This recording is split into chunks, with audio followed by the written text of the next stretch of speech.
Hello friends, நம்ம வாங்குகிற பன்னுலையும் வீட்டில் செய்கிற சப்பாத்தியும் ரொம்ப உப்பி மென்மையாக சாஃப்டாக வரத்துக்கு பின்னாடி ஏதோ ஒரு அறிவியல் காரணம் இருக்குது. அது என்ன அப்படின்னு தெரிஞ்சுக்கணுன்னு ஆசைப்பட்றீங்களா? அப்போ மறக்காமல் என்னுடைய சேனலை சப்ஸ்கிரைப் பண்ணிவிட்டு பக்கத்தில் இருக்க பெல் ஐக்கானையும் கிளிக் பண்ணி வச்சுக்கோங்க. அப்போ தான் நான் போடுற வீடியோடைய நோட்டிஃபிகேஷன் உங்களுக்கு வரும். வாங்க உடனே வீடியோக்குள்ளே போகலாம். எப்பயாச்சும் நீங்கள் ஆச்சரியமாக நினச்சிருக்கீங்களா, எப்படி இந்த பன்னோ இல்லை சப்பாத்தியோ செய்யும்போது சாஃப்டாக உப்பி மென்மையாக வருது அப்படின்னு? அதுக்கு பின்னாடி என்ன தான் அறிவியல் காரணம் இருக்குது அப்படின்னு மண்டையை போட்டு குழப்பிட்டு இருந்திருக்கீங்களா? இந்த வீடியோவில் உங்களுக்கு அந்த கேள்விகளுக்கான பதிலெல்லாம் கிடைக்கும் அப்படின்னு நான் நினைக்கிறேன். வாங்க உடனே வீடியோக்குள்ளே போகலாம்.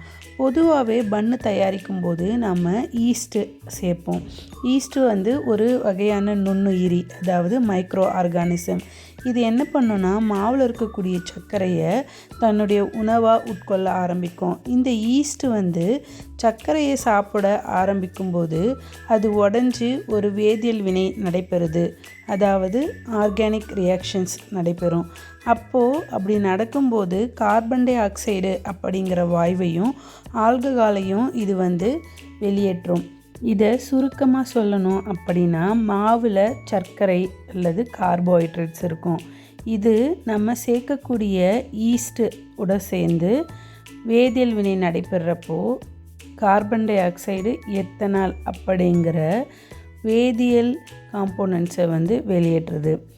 மாவை நம்ம பொதுவாகவே பிசைய ஆரம்பிக்கும்போது மாவில் இருக்கக்கூடிய புரோட்டீன்ஸ் எல்லாம் சேர்ந்து குளூட்டன் அப்படிங்கிற ஒரு பசை போன்ற இழுவைத்தன்மை கொண்ட வலையை உருவாக்குது.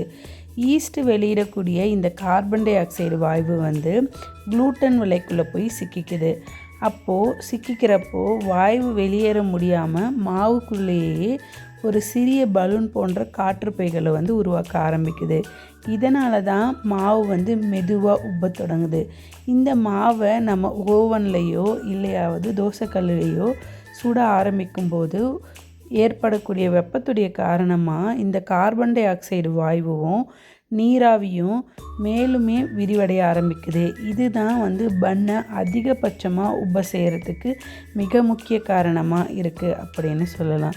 ஒரு குறிப்பிட்ட வெப்பநிலைக்கு அப்புறமா குளூட்டன் புரதம் இறுக ஆரம்பிச்சுட்டு அந்த ஒரு பர்டிகுலர் வடிவம் வந்த உடனே அதை தக்க வச்சுக்கும். அது மட்டும் இல்லாமல் உள்ளே உருவாகக்கூடிய எத்தனால் என்கின்ற ஆல்கஹால் வெப்பத்தினால ஆவியாகி வெளியே போயிடும். இதை சுருக்கமாக சொல்லணும் அப்படின்னா, நம்ம மாவில் ஆட் பண்ணக்கூடிய ஈஸ்ட்னால் உருவாகக்கூடிய கார்பன் டை ஆக்சைடு வாயு தான் பன்னை உப்ப வச்சு பஞ்சு போல் மென்மையாக வரத்துக்கு மிக முக்கிய காரணமாக அமையுது. இந்த வீடியோ மூலயமா பன்னு ஏன் உப்பி சாஃப்டாக இருக்குது அப்படிங்கிறதுக்கான ரீசனை உங்களுக்கு சொல்லியிருப்பேன் அப்படின்னு நினைக்கிறேன். இதன் மூலயமா உங்களுக்கு பன்னு உப்பி வரத்துக்கு பின்னாடி இருக்கக்கூடிய அறிவியல் காரணம் தெளிவாக புரிஞ்சிருக்கும்னு நினைக்கிறேன். அப்படி புரிஞ்சிருந்துச்சுன்னா மறக்காமல் எஸ் அப்படின்னு கமெண்ட் பாக்ஸில் பதிவு பண்ணுங்கள். இதே மாதிரி எந்த கேள்விக்கு உங்களுக்கு பதில் வேணுமோ அந்த கேள்வியை கமெண்ட் பாக்ஸில் டைப் பண்ணி மறக்காமல் அனுப்புங்க. அதுக்கான பதிலை நான் கூடிய சீக்கிரமே ஒரு ஷார்ட்ஸ் மூலயமாவோ இல்லை வீடியோ மூலயமாவோ உங்களுக்கு தெரியப்படுத்துகிறேன். இது வரைக்கும் என்னுடைய சேனலை நிறைய பேர் சப்ஸ்கிரைப் பண்ணாமல் பார்த்துட்ருக்கீங்க. அப்படி இருந்தீங்கன்னா சப்ஸ்கிரைப் பண்ணிவிட்டு பக்கத்தில் இருக்க பெல் ஐக்கானையும் கிளிக் பண்ணி வச்சுக்கோங்க. அப்போ தான் நான் போடுற வீடியோவுடைய நோட்டிஃபிகேஷன்ஸ் எல்லாம் உங்களுக்கு உடனே வரும். அடுத்த ஒரு தகவலுடன் உங்களை சந்திக்கிறேன். அதுவரை உங்களிடமிருந்து விடைபெறுவது RSV rockers YouTube channel. By.